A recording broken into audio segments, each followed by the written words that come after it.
Assalamualaikum warahmatullahi wabarakatuh. Kembali lagi di channel Alvin. Kali ini aku akan menyampaikan sebuah ceramah tentang hukum pacaran dalam agama Islam. Nah, sebelum itu aku ingin menyampaikan kepada kalian untuk subscribe, like, komen, share, sama dan lain-lain ya teman-teman.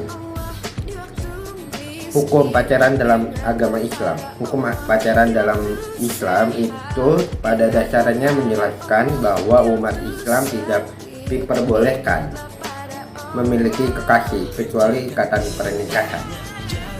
Hal ini tidak dijelaskan secara langsung atau gamblang.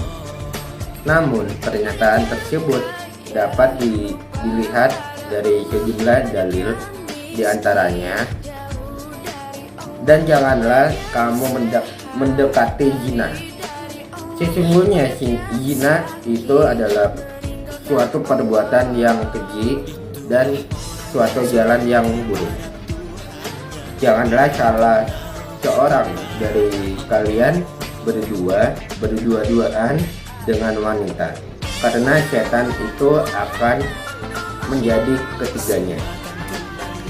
Mengutip laman NU online, hal tersebut juga dijelaskan dalam hadis Rasulullah Shallallahu Alaihi Wasallam yang membahas tindakan yang dapat mendekatkan seorang dalam perzinahan. Berikut bunyi hadisnya dari Ibnu Abbas. Itu ia berkata, aku mendengar Rasulullah Shallallahu Alaihi Wasallam berkhutbah. Ia berkata, jangan sekali-kali seorang laki-laki berkhutbah dengan seorang perempuan kecuali beserta ada mahramnya, dan janganlah seorang perempuan melakukan musafir kecuali beserta ada mahramnya. Secara tidak langsung Rasulullah Shallallahu Alaihi Wasallam memberikan peringatan pada umat muslim terkait hubungan perempuan dan laki-laki yang perzinahan, yang umumnya diawali dengan situasi berduaan. Di sisi lain, Abdurrahman Al-Muqaffi dalam buku pacaran dalam kacamata Islam menyebutkan bahwa pacaran merupakan refleksi dari hubungan intim. Pacaran dapat memperbesar resiko terjadinya segala macam zina. Zina dapat terjadi karena adanya motivasi tinggi dan rasa tidak pernah puas atau bosan sebagai untuk khas manusia, watak. Perilaku zina yang kecil bisa mendorong seorang muslim untuk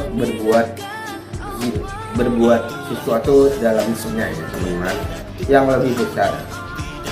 Oleh karena itu Rasulullah Shallallahu Alaihi Wasallam menganjurkan bahwa umat muslim untuk menikah, apalagi jika mampu ya teman-teman, sebab pernikahan dapat memuliakan seseorang dan mencegah perbuatan zina, sebagaimana dikatakan dalam hadis tersebut. Wahai para pemuda, barang siapa di antara kalian berkemampuan untuk menikah, maka menikahlah, karena nikah itu lebih memundurkan pandangan dan lebih membentangi farji atau kemaluan. Dan barang siapa yang tidak mampu, maka hendaklah ia sahum atau puasa, karena sahum itu dapat memperbaiki dirinya. Dalam Bukhari, Muslim, Tirmidzi dan lain-lainnya. Jika seseorang menikah, maka ia telah menyempurnakan separuhnya agamanya. Karenanya bertakwalah pada Allah pada suatu separuhnya yang lain-lainnya. Nah, setelah itu aku mau nanya, kalian udah tahu dalam bentuk zina apa aja? Zina bisa dilakukan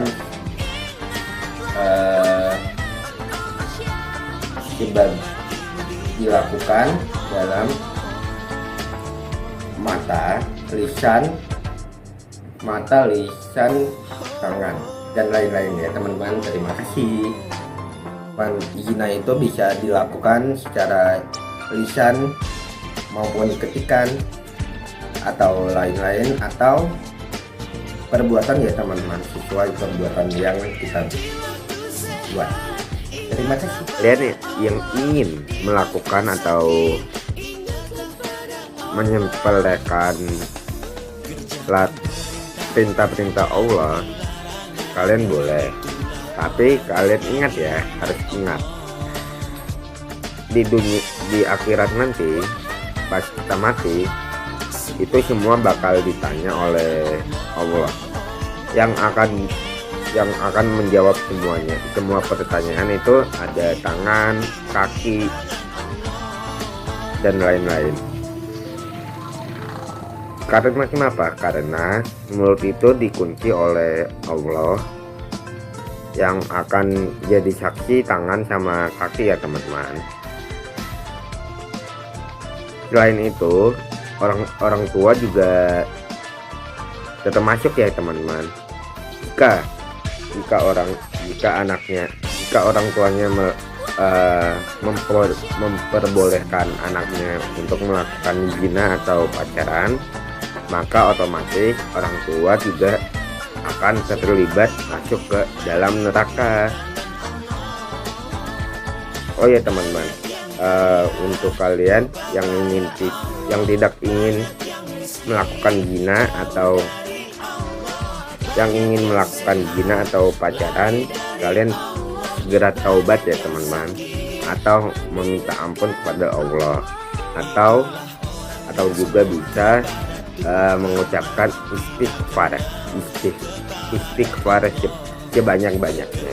Terima kasih. Oh teman-teman, oh iya tadi itu aku bilang, tadi itu aku ada di sekolah Madaniyah ya teman-teman. Mohon maaf kalau ada yang tidak nyaman, terus tersinggung atau apapun, dimaklumin ya, karena di sekolah Madaniyah itu tempatnya rame, banyak orang, banyak bersuara ya teman-teman. Terima kasih.